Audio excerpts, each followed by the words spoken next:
When I was young, my family lived overseas. I lived in Indonesia for a few years. And my mother, she didn't have the money to send me where all the American kids went to school. But she thought it was important for me to keep up with an American education. So she decided to teach me extra lessons herself, Monday through Friday. But because she had to go to work, the only time she could do it was at 4:30 in the morning. But whenever I'd complain, my mother would just give me one of those looks and she'd say, "This is no picnic for me either, Buster." So I know that some of you are still adjusting to being back at school, but I'm here today because I have something important to discuss with you. My father left my family when I was 2 years old, and I was raised by a single mom who had to work and who struggled at times to pay the bills and wasn't always able to give us the things that other kids had. There were times when I missed having a father in my life. There were times when I was lonely and I felt like I didn't fit in. So I wasn't always as focused as I should have been on school. And I did some things that I'm not proud of. And I got in more trouble than I should have. And my life could have easily taken a turn for the worse. But I was lucky.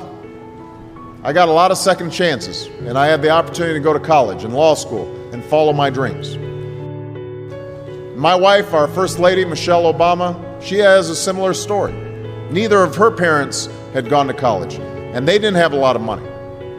But they worked hard, and she worked hard so that she could go to the best schools in this country. Some of you might not have those advantages. Maybe you don't have adults in your life who give you the support that you need. Maybe someone in your family has lost their job, and there's not enough money to go around. Maybe you live in a neighborhood where you don't feel safe, or have friends who are pressuring you to do things you know aren't right. Maybe you could be a great writer, maybe even good enough to write a book or articles in a newspaper, but you might not know it until you write that English class paper that's assigned to you.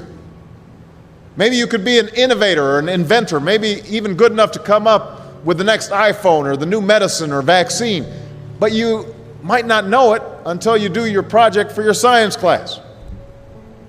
Maybe you could be a mayor or a senator or a Supreme Court justice, but you might not know that until you join student government or the debate team.